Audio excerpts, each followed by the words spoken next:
నమస్కారం డాక్టర్ బండి విశ్వేశ్వరరెడ్డి గారు. నమస్కారం నారాజు గారు. మైండ్ మనీ సైకాలజీ చిన్నపిల్లలకి ధనాకర్షణ గురించి నేర్పించడానికి, లేదంటే మనీకి సంబంధించినటువంటి సేవింగ్స్ కానీ ఇవి కానీ నేర్పించాలి అని అంటే త్రూ బాలచాణక్య ఎలా సార్ అసలు? శివ ఓం, వెల్కమ్ టు బాలచాణక్య క్లాసెస్. ప్రతి పిల్లాడికి బేసిక్గా నేర్పించే ఎడ్యుకేషన్తో పాటు ఈ ఫినాన్షియల్ ఎడ్యుకేషన్ కూడా ఎంతో అవసరం. అది ఎవరు నేర్పించట్లేదు. కాబట్టి ఆ పద్ధతి ప్రకారంగా మనము బేసిక్స్ అనేది నేర్పించుకున్నప్పుడు where there is foundation strong we can build a 100 floor building. కాబట్టి ఫౌండేషన్ స్ట్రాంగ్గా ఉంటే 100 ఫ్లోర్ల బిల్డింగ్ అయినా కట్టుకోవచ్చు. ఆ ఫౌండేషన్ను ఈ బాలచాణక్య క్లాసెస్ అనేది ఇస్తుంది. రైట్. ఇక్కడ మనము ఎక్కువగా అబ్జర్వ్ చేసినట్లయితే ఒక సినిమాలో ఒక హీరో ఒక డైలాగ్ చెప్తాడు, నాకు తిక్కు ఉంది దానికో లెక్క ఉంది అని చెప్తాడు. నాకు తిక్క ఉంది దానికో లెక్క ఉంది అంటాడు. కాబట్టి ఆ తిక్క అని అంటే మనం జనరల్గా అనుకునే తిక్క కాదు, వాడికి ఆ వర్క్ మీద ఉన్న కమిట్మెంట్ అలాగుంటుంది. వాడు ఏం చేసినా చేస్తాడు. మీరు కిక్ అనే సినిమాలో రవితేజ చెప్తాడు, అది కూడా నేచర్కు ఉపయోగపడే సర్వీసే చేస్తుంటాడు వాడు, కానీ దానికోసం ఏమైనా చేయగలుగుతాడు. అవును. కాబట్టి వాడు ఏమంటున్నారు, తిక్కకు లెక్క కూడా ఉంది అని అంటే చూడండి, మ్యాడ్ పని కూడా ఒక క్యాల్కులేషన్ అనేది ఉంది అని అర్థం. పాతకాలంలో ఒక సామెత ఉండేది, ఇప్పుడు కూడా అది అచ్చుగా గుద్దినట్టు ఉపయోగపడుతుంది. పెద్దవాళ్ళు చెప్తారు, ఏమని చెప్తారు, ఏట్లో వేసిన లెక్క అయినా లెక్క పెట్టి వేయండి అంటాడు. ఏమంటాడు, వేట్లో వేసేదంటే ఊరికెలా పడేస్తున్నావు, అది కూడా లెక్క పెట్టి వేసేయి అంటాడు. అది అర్థం కాదు. ఏంటి ఏట్లో పడేయడం అంటే వేస్ట్ చేయడం, దానికి ఎందుకు లెక్క కావాలి అని ఎందుకు చెప్పారు అనేది మీరు లెక్క కడితే అర్థమవుతుంది. ఓకే. ఫర్ ఎగ్జాంపుల్ దీన్ని ఫిజుల్ ఖర్చు అంటే వేస్ట్లో చేసే ఖర్చులు అని అనుకుందాం. ఏట్లో వేయడం అంటే ఎవరు డబ్బు తీసుకెళ్ళి ఏట్లో వేయరు, అలాంటి ఖర్చులను దాంతో పోల్చారు వాళ్ళు.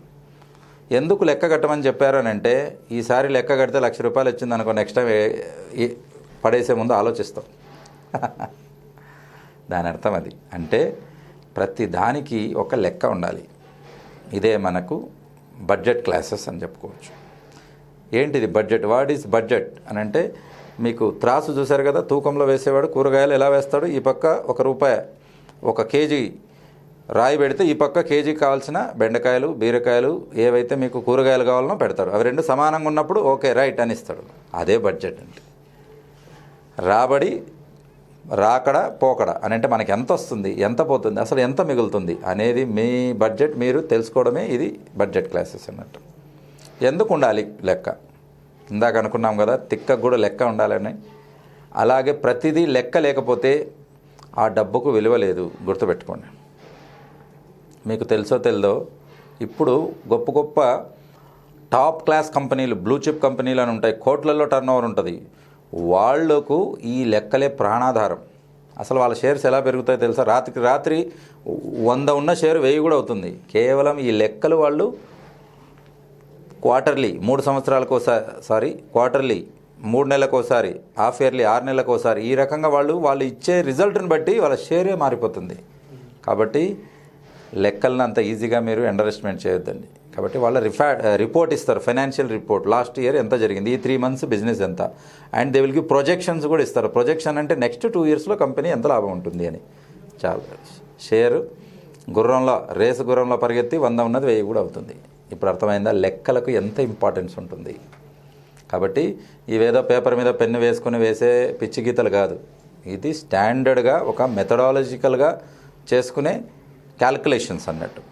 కాబట్టి మార్వాడీలు సక్సెస్లో ప్రధాన పాత్ర ఇది ఉంటుంది. మీరు చాలా వరకు చూసింటారు.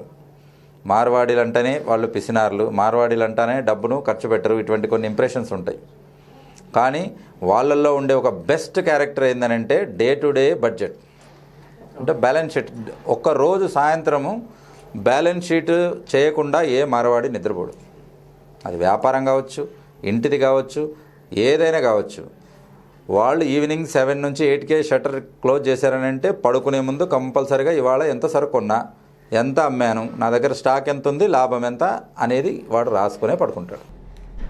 అన్ని కంపెనీలు సంవత్సరానికి ఒకసారి యాన్యువల్ ఇది పెడతాయి. కొన్ని టాప్ మోస్ట్ కంపెనీలు నేను చెప్పినట్లు 3 మంత్స్కి 4 మంత్స్కి పెడతాయి. కానీ ఇక్కడ మంత్స్కి కాదు, పర్ డేకి ఒక బ్యాలెన్స్ షీట్ తయారు చేసుకుంటాడు. అని అంటే నెల వరకు ఆగడు. ఆ రోజు బడ్జెట్ చేసుకుంటే నిన్నటికి ఈ రోజుకు పోల్చుకుంటాడు. నిన్నటిది గుర్తుంటుంది కదా, వారంది గుర్తుంటుంది కదా. కాబట్టి ఆదాయం పెరుగుతుందా, తరుగుతుందా, లేదా యూనిఫామ్గా ఉందా అనేది తెలిసిపోతుంది వాడికి. పెట్టుబడి తగ్గిపోతుందా, పెరుగుతుందా, లేదా ఒక లెవెల్గా ఉందనే తెలిసిపోతుంది. ఈ రకంగా ఏ రోజుకు ఆ రోజు బడ్జెట్ వేసుకున్న అందరూ సక్సెస్ అయిన వాళ్ళు చూడండి మార్వాడీస్. ఇవాళ బంగారు వ్యాపారం అయితే ఇవాళ టకటకటక రాత్రికే రెడీ చేసుకుంటాడు. ఎన్ని తులాలు అమ్మారు, లాభం ఎంత, తరుగు ఎంత, నష్టం ఎంత, ఖర్చులు ఎంత రాసేస్తాడు. కాబట్టి బడ్జెట్ అనేది అంత ఇంపార్టెంట్. ఈ బడ్జెట్ డైలీ బడ్జెట్ ఉండొచ్చు, వీక్లీ బడ్జెట్ ఉండొచ్చు, మంత్లీ బడ్జెట్ ఉండొచ్చు, హాఫ్ ఇయర్లీ 6 మంత్స్కి ఒకసారి ఉండొచ్చు. ఈ రకంగా 1 ఇయర్కి ఒకసారి బడ్జెట్ ఉండొచ్చు. 1 ఇయర్ది అందరికీ తెలుసు. ఐటీ రిటర్న్స్లో వాళ్ళు బ్యాలెన్స్ షీట్ మనం ట్యాక్స్ పే చేస్తాం కదా, మనకున్న ఆస్తులు ఎన్ని, ఆదాయం ఎంత, దాంట్లో ట్యాక్స్ ఎగ్జెంప్షన్ ఎంత, మనం కట్టవలసింది ఎంత, ప్రాఫిట్ అండ్ లాస్, అదే బ్యాలెన్స్ షీట్. బ్యాలెన్స్ షీట్ అంటే ప్రాఫిట్ అండ్ లాస్, సేమ్ మీకు ఒక త్రాసు మాదిరి అన్నట్టు. ఈ రకంగా ఎవరైతే డైలీది చేస్తారో సూపర్ సక్సెస్ అవుతున్నారు. కాబట్టి మీరు అట్లీస్ట్ వీక్లీ బడ్జెట్ అన్న రెడీ చేసుకోవాలి. డైలీ చేస్తే చాలా మంచిది.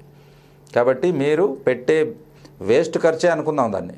ఎందుకనంటే మన బడ్జెట్ లెక్కల ప్రకారం అవన్నీ వేస్ట్ ఖర్చుల కిందకే లెక్క. ఎక్స్ట్రా ఖర్చులు అంటే మనకు ఇంట్లో తిండి ఉండి బయట తింటున్నాం అంటే వేస్ట్ ఖర్చా కాదా?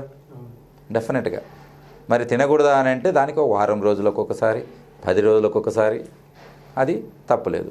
లేదా ఎవరైనా పార్టీ ఉంది, మీరు డబ్బు ఖర్చు పెట్టకుండా, అది ఓకే. కానీ మీ డబ్బు ఖర్చు పెట్టి దాన్ని వారానికి ఒకసారి కాకుండా 2 రోజులకు ఒకసారి, 3 రోజులకు ఒకసారి, కొంతమంది అయితే ఈ జొమాటో, స్విగ్గీ వచ్చాక రోజు ఆర్డర్ పెట్టేస్తారు. ఇంట్లో ఉన్న వాళ్ళను ఖాళీగా కూర్చోబెట్టి మీరు సంపాదించిందంతా తరగబెట్టేస్తే ముందు చాలా కష్టం. కాబట్టి ఎప్పుడు ఆర్థిక సూత్రాల్లో నేను ఒక విషయం చెప్తుంటాను. అనవసరమైనవన్నీ మనం కొనుక్కుంటే, అనవసరమైనవన్నీ మనం కొంటూ పోతే మనకు అవసరం ఉన్నవి అమ్ముకోవాల్సి వస్తుంది లాస్ట్కు. కాబట్టి ఇంట్లో అనవసరమైనవి నింపొద్దండి. ఆ వస్తువు అవసరమా కాదా అనేది మీరు మెడిటేషన్లో కూర్చోండి. నేను చెప్పవలసిన అవసరం లేదు, మీకు మీరే తెలుస్తుంది. ప్లస్ ఆ వస్తువు 6 నెలల వరకు పోస్ట్ పోన్ చేస్తే ఏదైనా నష్టమా అనేది మీరు నోట్ చేసుకోండి. 6 నెలల వరకు పోస్ట్ పోన్ చేస్తే, ఈ పద్ధతి మీరు వాడారే అనుకోండి, ఈ 6 నెలల లోపల ఆ పెట్టుబడికి పెట్టాలనుకున్న దానికి ఇంట్రెస్ట్తోనే మీకు ఆ వెహికల్ వచ్చేస్తుంది, లేదా ఆ వస్తువు వచ్చేస్తుంది. అప్పుడు మీకు ఫ్రీగా వచ్చినట్టు లెక్క. బేసిక్ రూల్ ఎప్పటికైనా కానీ ఫినాన్షియల్ ఫ్రీడమ్ రావాలనంటే సంపద తరగరాదు. ఆ సంపద నుంచి పుట్టిన పిల్లలతోనే మనం ఖర్చు పెట్టుకోవాలి. అందరూ ఏం చేస్తారని అంటే, 1,00,000 రూపాయలు వచ్చిందంటే 1,00,000 రూపాయలు నెలకే, తిరిగి చూసుకుంటే 1వ తారీఖు మళ్ళీ చేయి ముందుకు చెప్తారు. అలా కాకుండా ఆ 1,00,000 మనం కూడబెట్టుకుంటూ వెళ్తే 1,00,00,000 రూపాయలు చేసుకుంటే నెలకు 1,00,000 రూపాయలు మీకు శాలరీనే వచ్చేస్తే మీరు పని చేయాల్సిన అవసరమా? ఆ టైంలో ఇంకో బిజినెస్ చేసుకోవచ్చు. లేదా ఆ 1,00,00,000 రూపాయలు అలా ఉండి వచ్చిన 1,00,000తో మీరు కారు కొంటారా, ఏమైనా కొనుక్కోండి, దాన్ని ఈఎంఐ కింద కట్టుకోండి. అంతేగాని మీకు వచ్చిన శాలరీ ఈఎంఐ కనెక్ట్ చేస్తే మీరు గుడ్డునే పగలగొట్టి తినేస్తున్నారు. గుడ్డు అలాగే పెట్టాలి, గుడ్డు నుంచి పిల్ల పుట్టాలి, ఆ పిల్లకు పుట్టిన గుడ్లు వాడుకోవాలి. రైట్? కాబట్టి మీరు పూర్తిగా గుడ్లను పిల్లలకు గుడ్లు అలా పెట్టమని కూడా నేను చెప్పట్లేదు. ఒక్కసారి అలా వదిలేసేయండి. అనంటే 1 సంవత్సరం మీకు వచ్చిన శాలరీ ఫిక్స్ చేసి పెట్టేసుకోండి. ఫర్ ఎగ్జాంపుల్ నెలకు 1,00,000 అనుకుందాం, 12 లక్షలు వచ్చేస్తుంది. ఆ 12 లక్షల నుంచి వచ్చిన వడ్డీ వస్తుంటుంది. మినిమం 1 రూపాయి వేసుకున్న 12,000, దాంతో ఖర్చు పెట్టుకోండి, పార్టీ చేసుకోండి, ఖర్చులు పెట్టుకోండి. కానీ 1,00,000 అలాగే ఉంటుంది. దాంట్లో ఏంటంటే ఎమర్జెన్సీ ఫండ్ అర్ధరాత్రి అపరాత్రి కావాలన్నప్పుడు కూడా టక్కని ఏటీఎంలో పోయి విత్డ్రాల్ చేసుకోవచ్చు.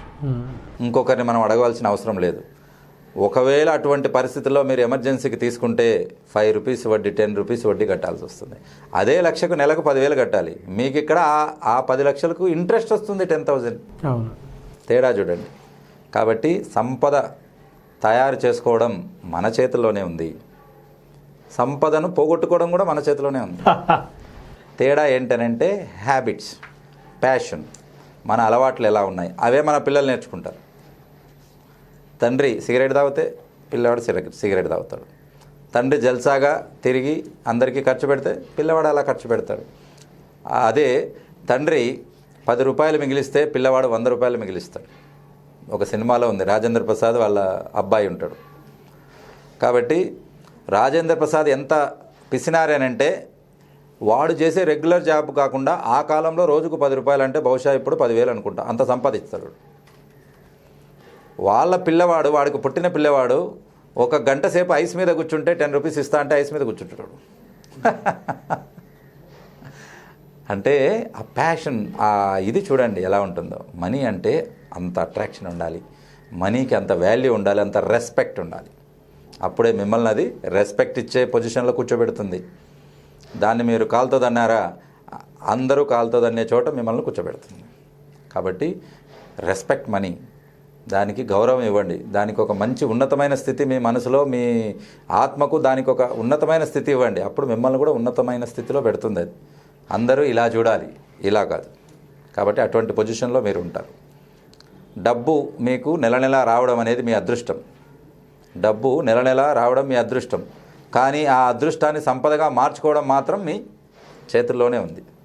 ఎవరైనా ఖర్చు పెట్టాలన్నా ఈ చేతిలోనే ఖర్చు పెడతారు, సంపాదించాలన్నా ఈ చేతితోనే సంపాదిస్తారు. కాబట్టి ఇక్కడ బడ్జెట్ అనేది మోస్ట్ మోస్ట్ మోస్ట్ ఇంపార్టెంట్. అది ఇందాక అన్నట్టు ఏట్లో వేసినా లెక్క వేసి వేయాలన్నాం కదా, అలాగే ఒక ఎవరికైనా డొనేట్ చేసినా ఒక 50 రూపాయలు లేదా ఎవరికైనా ఇచ్చినా కూడా మనం నోట్ చేసుకోవాలి. అప్పుడు మన అకౌంట్లోంచి ఎంత డొనేషన్కి వెళ్తుంది, ఎంత వేస్టేజ్కి వెళ్తుంది, ఎంత ఉపయోగపడుతుంది, ఎంత వృద్ధి చెందుతుంది అనేది మీకు తెలుస్తుంది. మీకు తెలియని ఒకటి చెప్తాను చూడండి. సబ్కాన్షియస్ మైండ్కు ఒక్కసారి ఈ బడ్జెట్ మీరు అలవాటు చేశారనంటే ఆటోమేటిక్గా అది మీకన్నా ముందే సంపద సృష్టించడం మొదలు పెడుతుంది. అని అంటే మనం దానికి ఈ అలవాటును ఒక వ్యసనంగా మార్చాలి. కాబట్టి పొదుపును వ్యసనంగా ఎవరు మార్చుకుంటారో వాళ్ళ వరకు సంపద ప్రవాహంలా ఒక వరదలా వచ్చి పడుతుంది. కాబట్టి మీరు కూడా ఇటువంటి వ్యసనాన్ని మీరు అలవాటు చేసుకోండి. సంపద సృష్టించాక మీరు ఎంతోమందికి సహాయపడగలుగుతారు, ఎన్నో డొనేట్ చేయగలుగుతారు.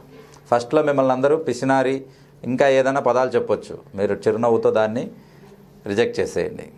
Right? Okay, thank you sir. ఈ బాలచాణక్య క్లాసెస్ ఏ విధంగా ఉండొచ్చు అంటారు? బాలచాణక్య క్లాసెస్ ఎవరీ వీక్స్ ఉంటాయండి. ఆఫ్లైన్ ఆన్లైన్ రెండు ఉంటాయి. ఇక్కడ ఇందులో 4 లెవెల్స్ ఉంటాయి. Basic level, level 1, level 2, level 3, level 4 ఉంటాయి అన్నట్టు. ఇది డిపెండ్ అపాన్ అసైన్మెంట్ ఉంటుంది. మీరు కింద కనపడిన నంబర్లో కాంటాక్ట్ చేసి మీరు రిజిస్టర్ చేసుకోవచ్చు. Thank you so much doctor Bandi Vishweshwar Reddy గారు. శివ ఓం. థ్యాంక్ యూ నాగరాజు గారు. Thank you universe and thank you Balachanakya viewers. చూశారు కదండి వీడియో. ఈ వీడియోపై మీ అభిప్రాయాన్ని కామెంట్ రూపంలో తెలియచేయండి. అండ్ పర్టికులర్గా బాలచాణక్య కోర్సులో మీ పిల్లలతో పాటు మీరు కూడా ఇంట్రెస్ట్గా ఉండి జాయిన్ అవ్వాలి అనుకుంటే స్క్రీన్ మీద కనిపిస్తున్నటువంటి నెంబర్కి వెంటనే సంప్రదించండి. దాంతోపాటు బిఎంఈటీ క్లాసెస్ అయితే ఎవ్రీ వీక్ ఉంటాయి. సో బిఎంఈటీ కోర్స్ కనుక చేస్తే మీరు ఒక ఎంటర్‌ప్రెన్యూర్‌షిప్గా మారొచ్చు. దాంతోపాటు మీ బిజినెస్ డెవలప్ చేసుకోవచ్చు. దాంతోపాటు సెల్ఫ్ మేడ్ బిజినెస్ మ్యాన్గా కూడా మీరు ఎదగడానికి అవకాశం ఎక్కువగా ఉంటుంది. మీరు బిఎంఈటీలో జాయిన్ అవ్వాలనుకుంటే బిఎంఈటీలో కూడా జాయిన్ అవ్వచ్చు. రెగ్యులర్గా మనీ మంత్ర క్లాసెస్ అయితే జరుగుతాయి. Money meditation, money visualisation, money attraction ఈ టాపిక్ మీద ఎక్కువగా ఉంటుంది. సో మీరు కనుక మనీ మంత్ర క్లాస్ కావాలి అనుకుంటే కూడా వెంటనే స్క్రీన్ మీద కనిపిస్తున్నటువంటి నెంబర్కి సంప్రదించవచ్చు.